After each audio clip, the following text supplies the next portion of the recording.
宠妻也要有技巧，天堂地狱一线间。老婆都这么爱吃，那我是不是试着来研究一下95%的像？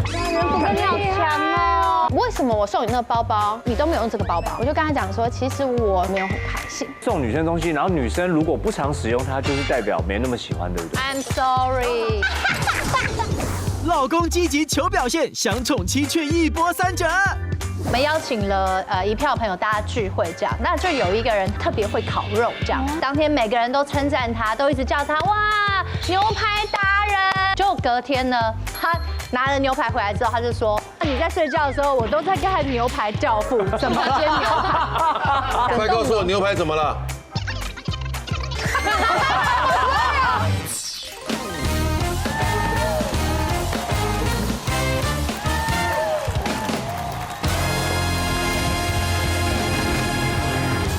欢迎收看《女王大人》。完了。今晚就邀请到2位人夫，宠妻程度也是不遑多让。另外有2位人妻，更是要来炫耀他们的老公有多宠爱、有多狂。欢迎他们出场。来，欢迎第一位人夫王仁甫。大家好，欢迎仁甫哥。欢迎林书宇。哎呦。欢迎张燕妮。欢迎燕明。嗨，陈哥好，王宇好。欢迎陈伟威。欢迎4位。仁甫，哎，原来是谐音哎，那么巧，对吧？生出来就要当人夫的，带着使命出生。对，带着使命出生。那是天命，那不是使命。天威不可犯。对，这句话在我们家常常会说到这句话，我都告诉小孩天威不可犯，他说了算。太棒了！明明是他说，你说了，你是天威不可犯。他说了算，因为只要他真的生气起来，连我都怕。天威不可犯，但是他说了算。他说了算，对，他都说我是天威嘛。对啊，然后每次我讲到最后，他真的生气了，说听妈妈的，听妈妈的，听妈妈就没错了。对，第一个环节开始，来。幸福感满满，这些宠妻行为真的让老婆们好心疼。让老婆好心疼，那这样的话就是老婆先讲，对吧？哎呦，对不对？主观的感受哦，好不好？来，那我们就从林书宇开始。已经都翻了，都已经翻都翻一半了。怎么以为会先叫你？我说从林书宇开始休息，你先讲。我都准备，我都 ready 了。想说来让你们看一下，精心安排闺蜜旅行。你老公安排的？对，是不是真的很厉害？一个大直男，在我前年生日的那一天，因为其实我们是平常不会特别去为了一些特别的节日，像是圣诞节啊，或什么那种商业节，我们不过的。但我们唯一会非常注重的就是彼此的生日。那我记得有一天，生日前他就跟我说，哎，这一次那个生日啊，没有办法帮你安排，就是我们出去玩这样，因为他刚好那阵子工作比较忙。但是呢，你还是让自己放个3天假吧，这样子你就把这个行程给空下来。这样，我想说，好吧，那不然他如果不能陪我的话，可能他意思是我可能就跟小孩自己去哪里玩这样子。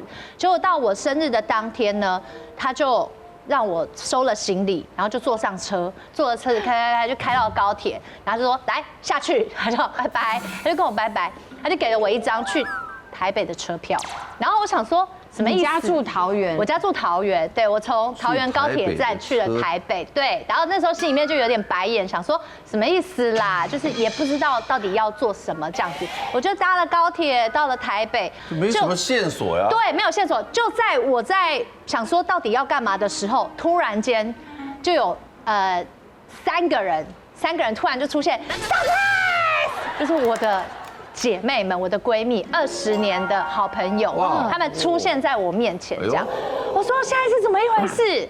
他们就开始吧叽里呱啦开始讲，他说你知道你老公有多伟大？他在这1个礼拜，他都跟他们的另一半，就是他们的先生，都讲好，希望放我这好朋友们3天的假，闺蜜们，因为其实大家都有小孩，哎呦，然后就出面协调这些事情，他出面协调这件事，然后帮我们所有的行程安排好，包括就是我们去了一趟那个东部去旅行，但去的这个行程一路呢，所有的那个行程表，姐妹就弄了一个 list 给我看，她记录了我们要去哪一家餐厅吃饭，我们一到了之后要去按摩，然后晚上还要再去哪一家餐厅，都定好了，就是那种男生做到这对种很难订到的餐厅，然后他都旅行安排社就做。得到啊。啊，1秒戳过哎，吗？看旅行社相比就跟他讲啊，我就安排好3天4夜，他就帮你你那安排。个专长是泼冷水是吧？对，相比较我们总是不。希望别人老公太好嘛，这样子回去我们也要照难生做哎。存。而且我觉得很感动的是，他让我们大家都没有带小孩，哇然后所有的行程很甜蜜都是他买单。哇！对，哎，你真好有没有看到还有一只小只的？那小只的啊，本来没有他，就那个前一天是在花莲生的是吧哭着没有哭着要陪妈妈，所以最后这一个还是有跟着我们来。但是好开心哦。这个回到家一定要用身体好好报答他。怎么用身体？对对啊，这种我说帮他按摩啊，谢谢身体乳，谢谢老公好的 body lotion 对吧？对啊，嗯，蛮不错哎，这个听起来，很浪漫，你觉得很好不错。我们这样这是输了吗？难道我们还没男生还没开始说哎？输了吗不是啊，因为像他这种的，基本上我就绝对做不到，因为我会跟我老婆讲，你自己去不好玩，要有我在旁边才会快乐，所以我要跟着这是你的感觉吧？但是不然你会想跟姐妹缺少了点什么哎，所以我就不会同意他去。听起来你不觉得能很快乐啊？你看你羡不羡慕？蛮羡慕，跟姐妹在一起很棒哎，都是吗超级羡慕。他们都喜欢啊，为什么不能为他们做？我老婆也喜欢跟我在一起啊，你确定？那是你她觉得讲的啊。她觉得一份快乐如果没有我在旁边，那就不叫快乐，那叫缺少了一可是点点的。季行姐有自己亲口说出，我觉得跟你在一起比跟朋友在一起更快乐吗？没有，我有告诉他这个观念，不要急。我有告诉他这个观念，对，就是那他的感受如何？来他必须要现场扣号记几。他打出去问，哇，玩这么大，这样子，王仁甫您让他压轴。对啊张慧敏先来，好你宠成什么样？我的宠的方法是小孩家务全部一手包办。这也不容易。哎呦，应该是说，不会，因为是他上班你在家这还是什么？因为他是算是上班族，就是他的时间比较固定。那因为我们的演艺工作比较弹性嘛，对那譬如说如果没有，譬如说不用接通告或是不用拍戏的话，我就在家里，譬如说打扫整个家里，洗衣服、晒衣服、倒垃圾、清猫砂。连他的衣服晒完之后就折好，帮他放他的衣柜，就是都分类好这样子。那因为我儿子是1到5在保姆那，晚上去接他回来，然后礼拜6就是我一整天我带小孩，然后因为我老婆就休礼拜天，哇，对，所以孩子多大了？孩子现在1岁半而已。1岁半，哦，刚会跑可。爱的年纪，对更可爱的年纪会讲一点话了。他如果有事情会叫爸爸，没事只会叫妈妈。就是有事会一直找会一开始有点表达，会指东西，对，他会指，对啊。开始叫爸爸是有事的，没事叫他妈。哦，要扫地的时候就叫爸爸。平常礼拜6的时候都是我带啊，他看到我都是在做家事什么什么，所以他已经习惯这件事情。哎呦，你看，对，就是我带他，好可爱哦，超可爱的青蛙球。哦，这也是我自己带他出去的。然后这是我跟我老婆一起出去，然后就是基本上都是我在带他。你是喜欢小孩的，我很喜欢小孩。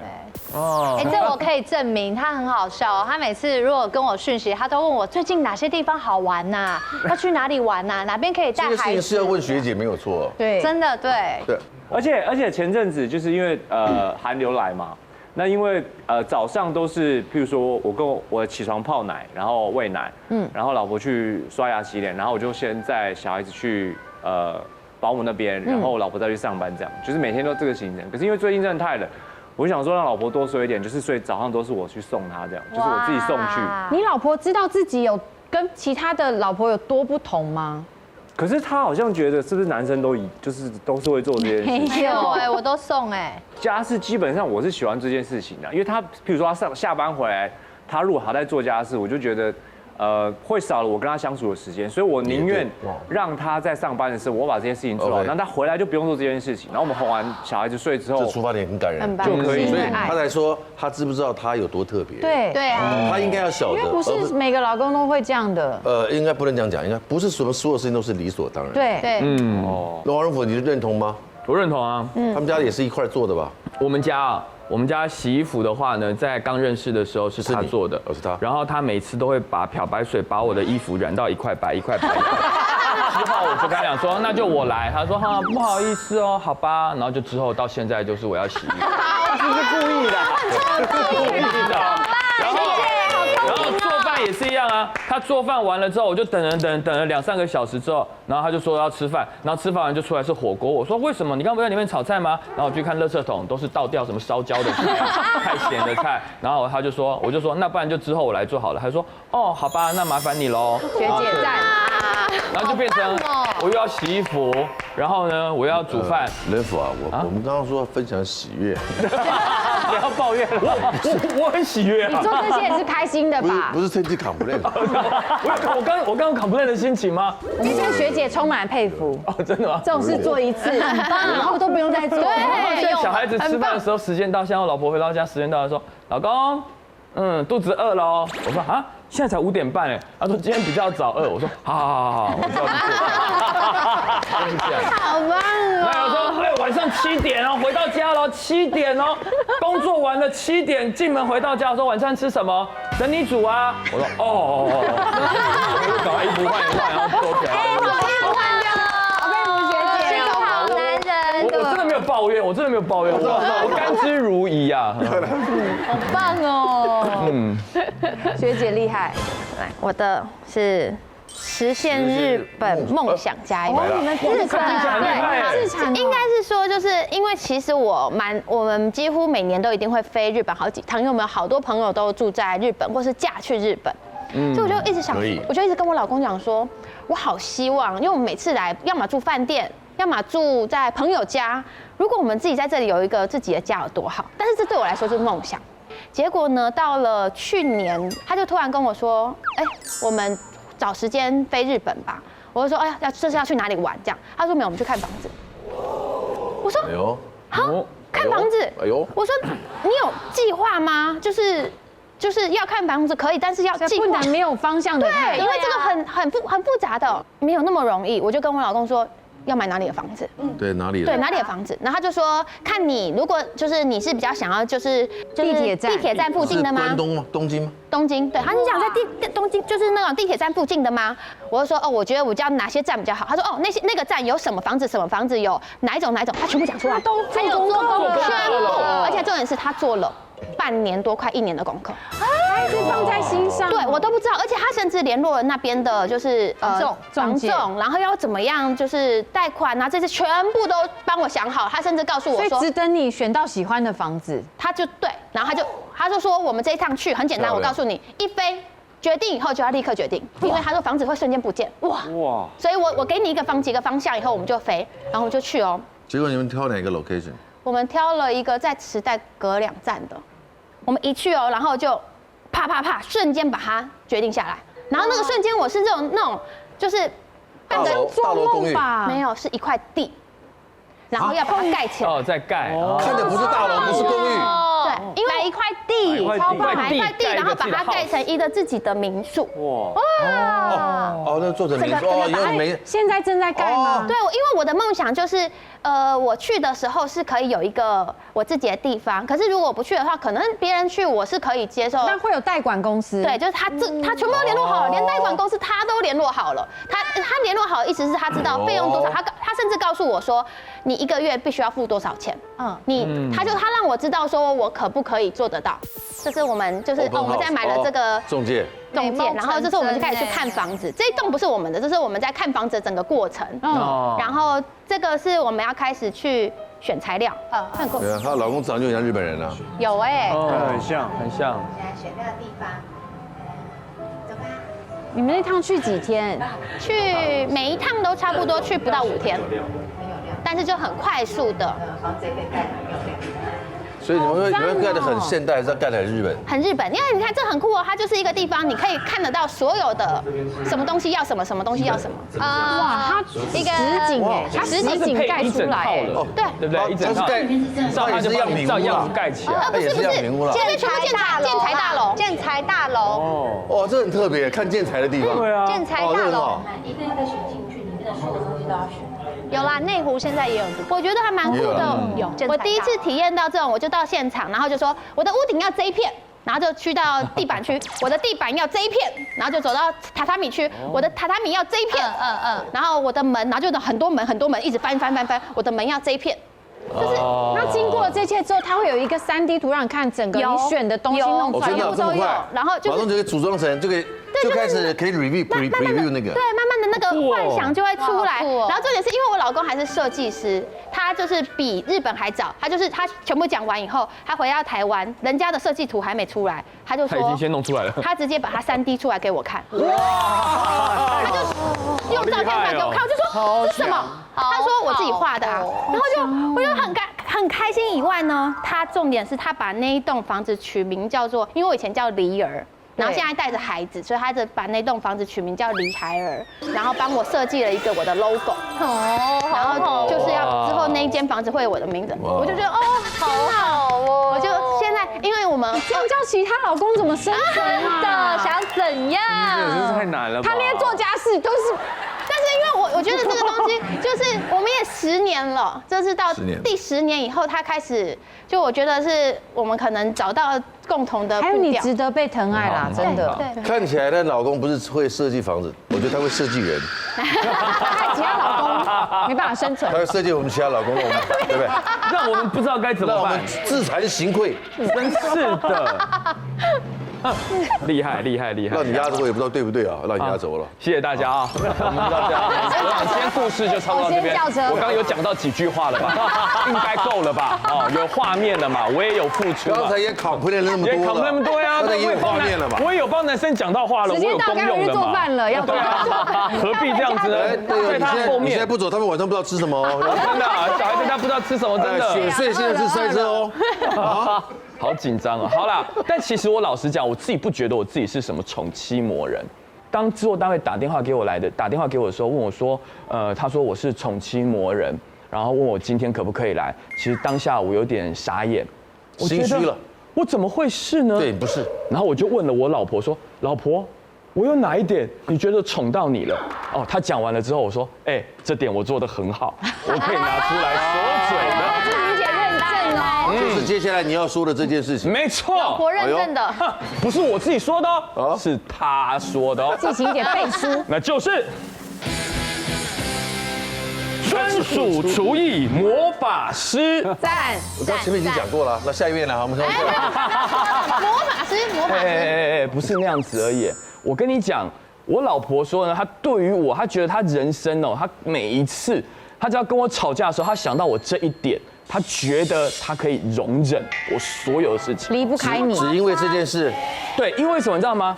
他说我们在家，我的状况是什么？因为我喜欢做饭，所以我以前呢就常常在交往的时候呢，我就会时不时的做一下我觉得今天我看到的好吃的东西，或今天我上了型男大主厨，教了我一些食物，我回家就会马上现做给他吃。我说这样子很好吃。然后后来久而久之就变成一个奇怪的事情发生了。我们2个在家里这10几年当中，晚上只要在看日剧，他就跟我讲说，老公，我现在好想要烧烤哦。我说真的吗？哦，然后我就开始想，我冰箱有什么？哦，想一想，我说哦，然后他就继续看，我就走进去，然后没多久出来了以后，就把啤酒啊，然后下酒菜啊，全部摆好放在桌上，他就这样看一看说，这么快啊？然后就已经一桌了哦。然后呢，他只要看韩剧，看一看，我好想吃泡菜豆腐锅。没过多久，泡菜锅豆腐锅就出现了。我跟你讲，我没有骗你啦。老公积极求表现，想宠妻却一波3折。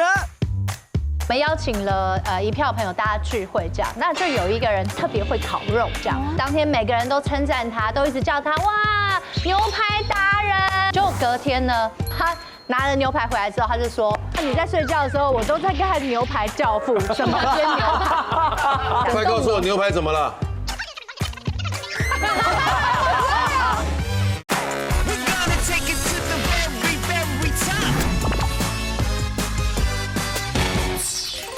有一次最夸张，他最感动的是什么？就有一次呢，我们就在看电视，然后呢，我们看什么你知道吗？我们看那个什么魔法空间，日本的那个什么空间改造，幸福空间改造王，对，然后他就讲一讲，他就说哦，他们希望家里能够有一个烧烤的地方，然后可以烤东西吃，然后就看他在那边冒烟在烤东西，然后老婆说啊，如果家里能够有一个这样子可以烧烤，哇，随时可以吃烧烤的地方，好感动哦。没过多久，我就在阳台生火，然后怒叹，你激不得哎，然后拿那个喷火枪，然后鸡肉放上来，嚓！我说老婆，我们家也有烧烤，就给他吃。好神奇你就是个圆梦巨人。对他只要跟我讲他想吃什么，然后我就会赶快记下来，或者比如说我当下真的没办法，我隔一天晚上的晚餐，他就会出现他昨天晚上想吃的东西。所以在你们家从来没有上演过饥饿游戏？没有，不可能。像有一天他跟我讲说，老公，我好想吃披萨哦。哎，我们不是去买披萨，你自己手擀哦。我手擀披萨，我就上网去查那个面粉的比例。因为我们家，因为他喜欢做那个烘焙，所以我们家有一个大的那种烘焙的烤箱，是那种大铁板的，可以到400度的那一种。对，所以隔天出门了之后，我就开始在家里研究怎么弄，然后就要用盐水啊，怎么泡啊，和一和，要发那个面团，对，然后发面团出来，然后放进去烤。他回到家的时候，就直接看到我现擀的方形的披萨。方形的，因为我擀不圆，就是我一直想要弄很圆嘛，那边一直甩，然后都不会是圆。现擀的，对，方形的披萨，因为我擀不圆嘛，方形比较表示他做的，不是去外面买的，对，就擀不出来那个圆形，然后我就会开始弄东西，然后呢，我老婆夸张到什么程度呢？有一次，我们因为很喜欢吃黑胡椒螃蟹，新加坡的对，然后因为我从以前我们常去宣传的时候，我就以前还可以带，我就会带1盒那个黑胡椒螃蟹，可能3、4盒，然后到飞机上请空姐帮我冷藏，然后回到台湾我就微波给她吃，然后我就记得在去年我们去了3天。那第一天呢，就去吃了黑胡椒螃蟹，然后第2天又吃其他东西。第3天我们准备要走的时候，他跟我讲说：“老公，我真的好想要再吃一次黑胡椒螃蟹。”然后我们全家人说：“好，那我们就去吃一次黑胡椒螃蟹。”我们就全部就去吃黑胡椒螃蟹，吃2只，4个人吃2只，很赞，很炸客，好好吃，好吃。熬都这么大，对。然后我说那个回来台湾我真的吃不到，然后回来台湾了之后呢，就刚好紧接着就到了10月份，鲟跟蟹正好吃的时候，我就在家里想，小朋友跟老婆都这么爱吃，那我是不是试着来研究一下怎么做好？不可能吧？有没有什么香料它的 sauce 台湾没有？有些寿司它是直接卖调理包，然后你只要有蟹就好了。并不困难，为什么？因为我就开始回想，我以前大概差不多20几岁的时候，我有去新加坡录一个节目，其实他有教我们大概怎么做，但是只是我一直在回想，我一直忘记，然后我就上网开始查，然后查完了之后，我发现其实有一个东西比较不好买，叫斑斓叶。真的？怎么买得到？斑斓叶是在台湾比较难买，可是你如果去那个就是糕饼店，那种就是糕饼材料店，其实他们是会揉碎的，会加在蛋糕里面，会有香气的。去那边是买得到的。所以我就去买了斑斓叶回来，我就在这里调黑胡椒的香气到底是从哪里来的，然后多少比例，弄完，我做完了之后。95%的像，哇，有没有那么高啊？真的有，超好吃，而且我们有照片，超好吃。然后我有用什么？我还用了红胡椒在里面。然后我把它的蟹膏拿来煮粥。这是粥啊？对，蟹膏我把它拿来煮粥。所以我那天做完了2个东西，然后我后来又研发出来，我又把它的蟹膏打碎了以后，用日式蒸蛋的方式，然后放在蟹壳上面，然后拿去煮。你看那个，哇，人福哥你好强哦！太强了！我自己做完之后，我都觉得我自己好厉害。这也是斯里兰卡蟹啊？对啊，斯里兰卡。去哪里买？去哪里买？去跟饭店要，因为台湾只有一家饭店有进。对，然后我去跟饭店餐厅，对，饭店餐厅，凯悦，只有凯悦的漂亮有。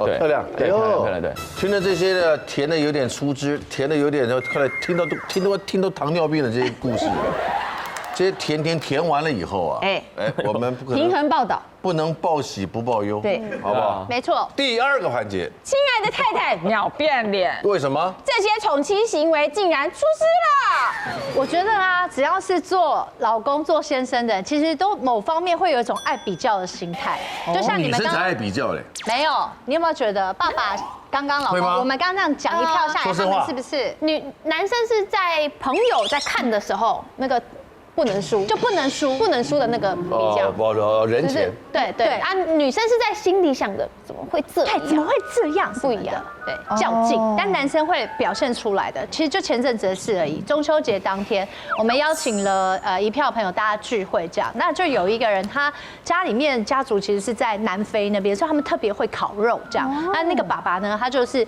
那一天一到现场，他就带了羊排啊、牛排来，他就说来，今天的这个肉我来处理，是这样，非常好吃。当天每个人都称赞他，都一直叫他哇，牛排达人，哇，好好哦，什么就一直称赞他很帅，什么一直感谢他这样。后来那天我就可以感受得到，我老公那天的气场就是稍微比较低一些，感觉被压过去了，很安静。那要不然平常你知道狮子男都很爱在那边大呼小叫，这样好像感觉自己就是控制了大家这样，但他那天就特别安静。就隔天呢，他就跟我说，他要去超市买个鲜奶，这样好，就他买个鲜奶回来之后，他就带了2大块的牛排，然后他拿了牛排回来之后，他就说，我跟你讲，我昨天一个晚上我没有办法睡好，我觉得昨天那一局我输了。他也纠结太久了吧？我想自己讲昨天那一局他有反省哎。对，昨天那一局我输了，我整个晚上，他说我整个晚上你在睡觉的时候，我都在看《牛排教父》，怎么煎牛排。另一半有拖延症，宠妻狂人给出好建议。我老婆有很严重的拖延症，可是她不会特别早起半个小时、20分钟起来画，她会在我们开到了目的地之后，我停好停车，在停车场停好车之后，她在车上画，她争取睡觉的时间。这也是你宠出来的。对，因为我就觉得也没有太大，就是没关系，反正我们就等嘛。你下次就趁他睡的时候帮他画好了。对。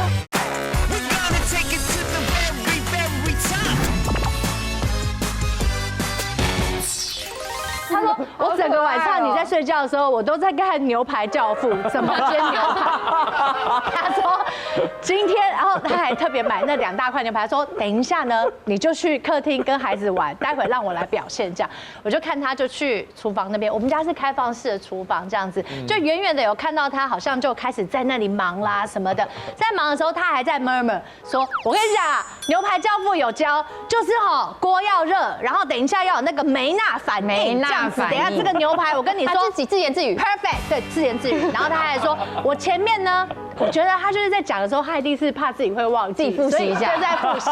但我想说，这种时候我们女生要安静，就是静静的听，这样就好。我就听他在那里 murmur 的时候，他还会说什么要先用1次，好，等一下煎了，让他冷静一下，等一下锅很热，我们再来，哈。然后他就在那边讲的时候，结果我就听到我们家的那个厨房那一区突然，很大的那个声音，然后我转头一过去看，整个那个烟就这样砰，就这样冲上来，就那个烟一冲上来之后呢的这个下一秒，我们家那个上面就洒水吗？警报器开始尖叫，然后那个一尖叫之后，感知器了，烟雾啊，对，烟雾感知器后面整个就疯掉了，因为我们家的那个厨房临近我的晒衣间，晒衣间临近的是我的邻居，我就听到邻居阿姨棒啊，对面耶，今麦喜安诺啊，怎么了？对面苏太太，怎么了？失火了？我就开始有叽叽喳喳的声音，开始都是那个窗户声啊什么的，这样那个什么管理室的电话也来了，也在问说啊怎么了？这样子就赶快跟大家解释这一切，这样。快告诉我牛排怎么了？变牛肉干啊！最后跟每一块牛肉干，我不知道他这中间做了哪些事他做完这一切还是输了。他还是输了，大输他的输，他还有2块，就还2块，1块牛肉还有干2块，他应该认输的。1块是 UV 的，对，而且本来就是要撕看看。对你说的对，后来那一块是我煎的，就是后来的第2块，但第1块是牛肉干。他有没有说那烟怎么冒的啊？他就就说他把锅子弄得很热，然后那个还有加很多的奶油，不能先加啦。对，奶油很容易烧焦的。他就是把奶油都弄进去了，然后就那个肉一下去之后，那个烟整个冲上来，大到一个不行。第二次再淋上去。奶油是要做酱汁的时候再对，弄。后面。来，叶明换你。这个因为我出事了，闯出事，就是因为我老婆有很严重的拖延症，她除了洗澡可能会洗1-2个小时以外，对，怎么会有人洗澡1-2个小时？反正她就是很爱摸，一定是没当过兵的关系。没有她，反正她就是任何事情都很喜欢摸，像比如说我如果收好衣服，然后帮儿子的衣服整理好之后，她之前就会说，那你不要放到儿子的衣柜，你全部东西放到我的衣柜，我再整理。结果没有，大概过了1个礼拜之后，儿子的衣柜都没有衣服，全部的衣服都在他的衣柜里，然后叠很高。他就说没有，我有我的 tempo， 你不要打扰我的节奏。可是因为我们出门的时候，儿子就没有衣服穿了，然后我又要再把衣服全部拿出来，又重新再整理一次什么，反正就是这些东西都我在弄。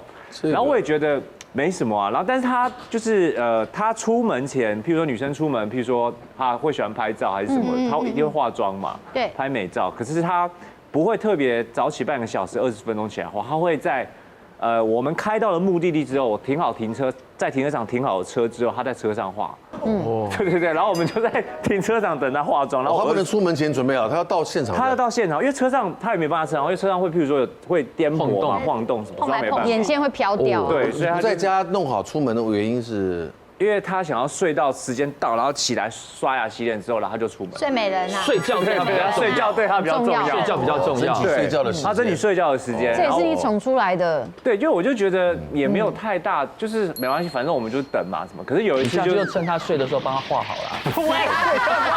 画大题有什么事？行啦，小哥，老婆来，走了。玩妆，你帮他画好。觉得你现在练习这个是好的，那以后的退兵就不好画了。不要乱讲。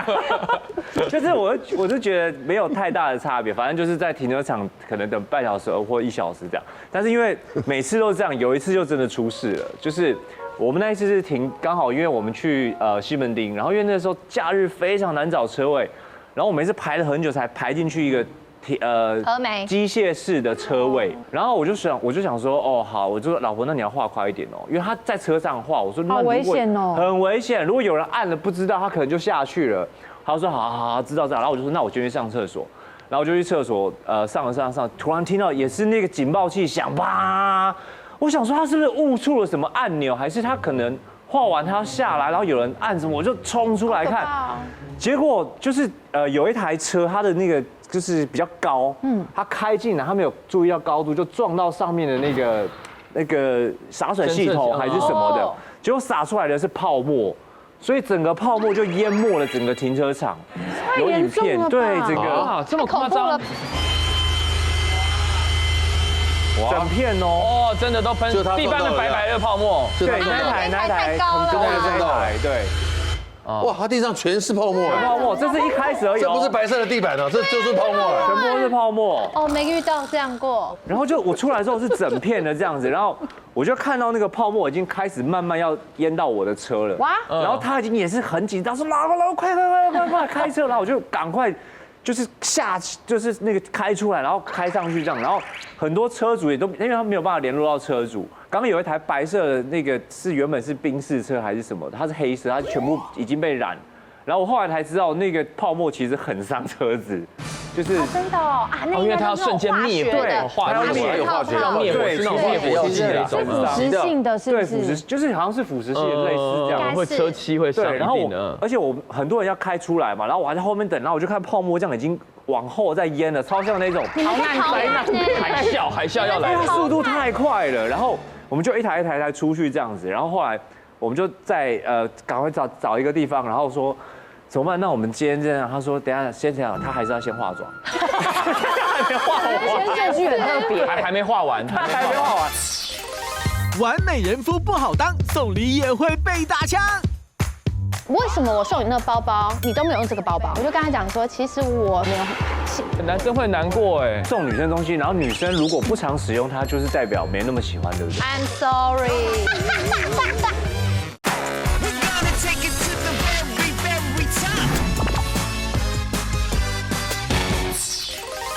后他边画的时候，我就说老婆你还好吗？什么？然后他就很语重心长，因为他已经吓到，然后有点很不爽这样子。他说你为什么还跑去厕所什么之类的？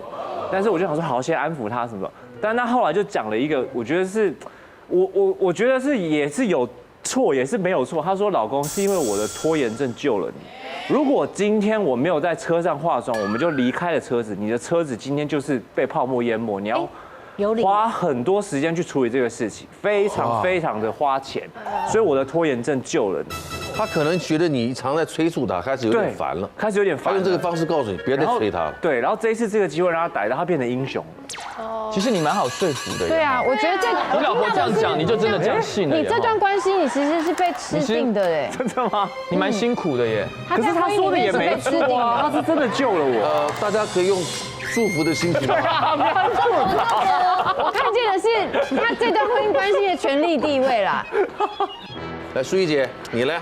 宠出问题来了，其实也是对，就是这件事真的也是，其实是一个他很好的行为。应该说，刚结婚的时候，我觉得我老公是一个不浪漫的人，然后也没有任何的，就是我可能都会帮他准备一些浪漫，可是他就是生活比较呆板，没有仪式感，对，没有仪式感。然后我就会常常跟他讲说，我觉得你都没有给我一些惊喜，然后或者是特别的节日，你也不会有什么样的就是表示，然后我觉得这样子会觉得。那生活没有那种突然那种，哎呦，就是惊喜的感觉，因为有时候惊喜的感觉会突然没有期待感，对，会增加夫妻之间那种就是随时这样拉一下就是火花，对，需要有这种东西，你的那个感情才会一直维持下去嘛。然后呢，但是他第一次想要给我惊喜的时候，就酿大祸，哎呀，就出事了。因为呢，那一次是我刚好接了一个工作，那工作就要下高雄，然后去有点像是逛他们的 outlet 啊，然后这样子玩啊这样。那我们逛 outlet 的那一个部分，就是我会进了一家店，然后那店里面就是卖一些名牌的东西啊，有一些名牌包包啊，什么什么之类的。那我进去逛的时候，因为也在拍摄嘛，这样子，然后就逛，然后我就看到一个包包，我就说，哎，这个包包很好看呢，但是它真的不便宜，它一个好像也是7、8万块之类的价格这样子。但是因为我就是否镜头嘛，就说这很好看什么之类的，我就这样讲。然后离开以后，我老公说你真的觉得刚的包好看吗？我说我觉得很好看，那颜色很少见什么之类的。讲完然后就讲带过了，然后大概隔了一段时间，在我生日的那一天，他突然就是那天特别的兴奋。然后他就说：“老婆，我要送你一个东西。”他就拿了一个箱子，他就给我这样子。然后我就想说，不会那个包吧？对，因为我就是他不会在生日特别帮我庆祝什么，所以我就一打开来，发现是那个包包。哦，那个包，你那时候买那个包很好啊，怎么会毁了呢？大家都觉得很好，对。但是我觉得，因为我们那时候还不够，他不够认识我，我觉得应该说不够了解到我内心的我，对，所以我就看到那个包包的时候。我就没有太大的表情，可是他就开始在那边就是哇很开心，然后在等我的表情这样子，然后我就谢谢这样子，但是大概隔2个礼拜吧，我都没有使用那个包包，然后我老公就突然有一天就跟我说，哎，为什么我送你那个包包你不喜欢吗？你不是说你喜欢吗？为什么你都没有用这个包包？然后我就觉得夫妻之间还是要坦诚，所以我就默默跟他讲说。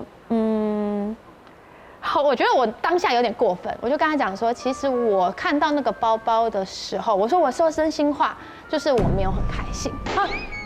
原因是因为我觉得那年纪的我不配拿这个包包，我觉得那包很漂亮，它应该要在一个他有那个地位的人的身上拿会很漂亮。可是我每天都带着小孩，包包是这样乱放乱丢的，你给我一个包包，其实是对我来说我有压力的负担。那时候你几岁啊？那时候就大概是我们认识大概2、3年的时候，我大概是27岁。对，到目前为止，你是她老公，会觉得你怎么会不喜欢？会傻眼吧？对，会傻眼。而且刚刚听到了嘛，还有确认，你真的觉得她很好看吗？对，而且你说真的喜欢吗？对啊，你真的喜欢吗？喜欢。所以我想问，如果男生送女生东西，然后女生如果不常使用它，就是代表没那么喜欢，对不对？就是我觉得是是某部分的压他要不然就是太爱舍不得用，舍不得用啊。但是你要看他是不是一个舍不得的人。你是不是有送老婆什么东西？我很想问，在心里难过，我很想问，来问的。因为每年因为大概3年前我买给他一个毛帽，然后是他自己问的，是他我好想问了。对，好可爱哟！因为他说他很喜欢，所以我当下买给他。可是这3年每年的冬天寒流来，他都没有戴过。他有把它他有把它特别放出来吗？没有啊，我就一开始放在我的柜子里面，我还特别放在我老婆的柜子里面。可是我就看他原封不动在那，就已经有点长灰尘了。然后他是跟我不是心疼，他是跟我说他上班没办法戴 ，OK 没关系。然后天气热没办法戴，可是寒流来了他还是没戴啊。你今天是不是戳破了一些你对婚姻的幻想？所以这真他不就是喜欢。他真的其实不太适合，因为刚开始我也都跟我老公说，今天服装不适合。没事。你结婚几年3年。加油，刘总加油！真的吗？加油！他有时候可能是真的舍不得，也不一定。好，刚才他讲了，林淑仪，你说那个包包，你有没有带来？我有带来。他要带来。哦。27岁，各位请看，是不是？是好看的包包，很好看哎。现在我觉得现在我比较可以，可是那时候的我，你觉得你撑不起来？我觉得可以。不是因为那时候我觉得在带小孩，不是，我主要觉得我老公跟我那时候都还在努力的阶段，我觉得你在这时候会花这个钱去买这个，太贵重。你就会再花同样的钱去买其他的。是 Valentino 的，就是机车包，对 ，Balenciaga。哦 ，Balenciaga 哦。当我老公为了我那句话，就是其实我没有很开心的时候，他瞬间脸就是垮掉了以后，会难过。2个礼拜他真的是。就是几乎就是他看到我，他仍然会跟我互动，因为他也没有跟我吵架嘛。可是他是那个感觉整个人是失魂的，他觉得他不知道该怎么办。但我觉得这是好事哦，这好事也因为这件事情，我们就开始更了解彼此的需求，就是什么是我会开心的，然后就跟他讲说我喜欢吃好吃的，我喜欢，就我们因此的聊一下，所以回家聊一下就好。真的表达自己的感受，对，不要粉饰太平。不要觉得说想要维持一个和平的假象。所以老婆不戴那个毛毛，你就自己拿起来戴就好了嘛。对啊。王仁甫制造浪漫，陈根一句话很打脸。请你今天帮妈妈带出门，晚上7点再回来。我就在家里开始整理啦、布置啊，有摆盘呢。女儿也去换礼服，然后老婆也说，那我是不是应该要打扮？她也就去打扮了。然后我就心里想说，可是我当下穿着一个吊嘎啊，弄一个围裙，现在都打扮成这样，那我要赶快去打扮。有夫人和千金，当然会有长工嘛。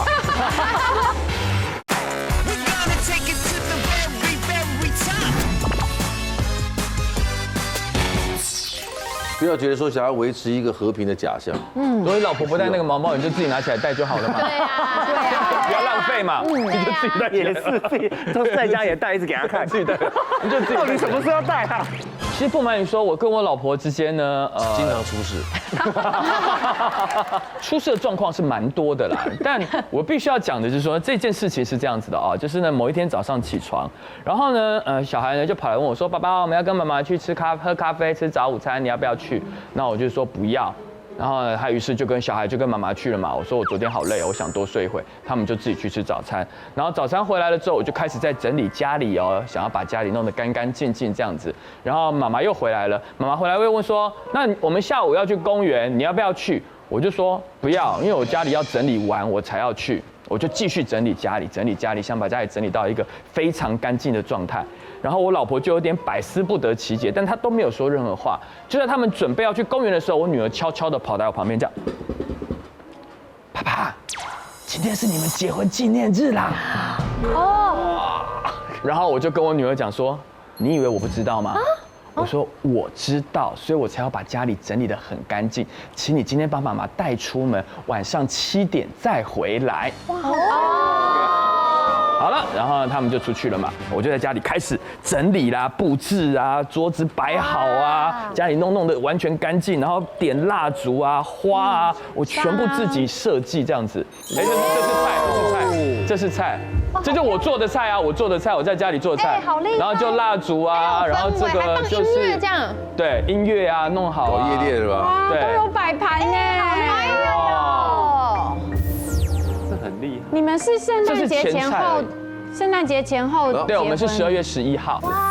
然后你看到这几张照片非常浪漫嘛，对不对？因为呢，我们在吃饭，我是这样子，我是先做3道前菜，就是至少他不用再等我做菜，因为我身兼厨师，我还要身兼去换上西装，因为本来我只想在家吃饭，就他们说，哎，看到爸爸这么用心，然后女儿也去换礼服，然后老婆也说，那我是不是应该要打扮？她也就去打扮了。然后我就心里想说，可是我当下穿着一个吊嘎啊，弄一个围裙跟一条篮球裤而已，然后你们现在都打扮成这样，那我要赶快去打扮。哎，你其实应该啊，哎。有夫人和千金，当然会有长工嘛，有什么关系呢？我本来想说就是只是吃个饭，但他们就说这样应该要拍照，所以就拍照嘛，我就赶快去换衣服，然后我就先弄3道菜，然后我后面还有4道热菜还没有上，要一道一道来的嘛，然后我就先换了衣服，然后我就换上衣服，先赶快弄西装，头发就赶快这样先抹一抹，说好来要拍照，然后女儿说哎我帮你们拍，我们这样拍，这能出什么错呢？对啊，我也觉得一切就很好啊，目前不知道问题在哪，这样子太完美了，很完美，我也觉得非常完美啊。然后我就说你们拍完照，耶，然后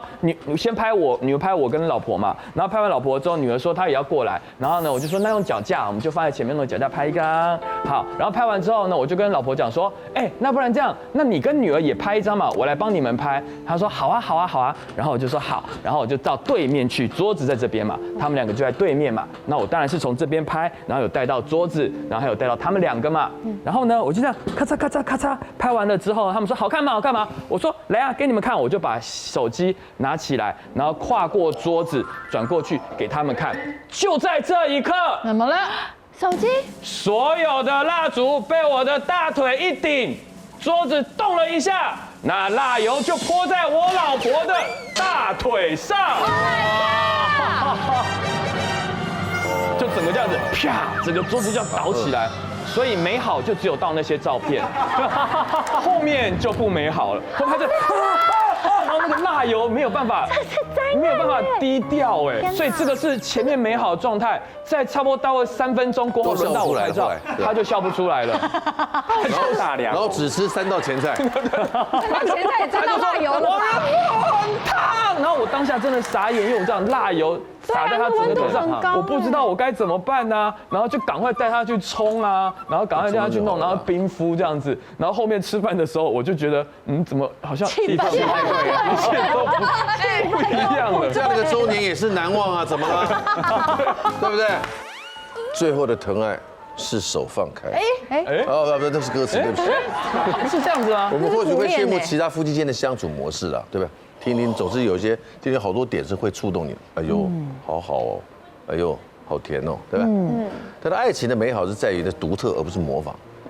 他们适合的不见得适合你家呀，你们适合的也不见得适合我家，更重要是能够观察到彼此对方真正的需求，我觉得这件事情很重要。在开心的时候呢，给予对方支持；难过的时候呢，并肩走过。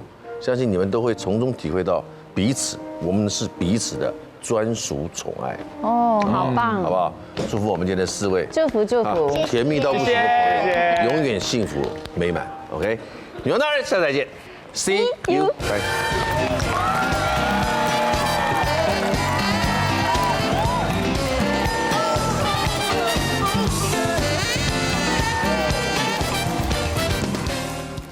快订阅未来中文台 YouTube 频道，开启小铃铛就可以看到最新的女王大人哦。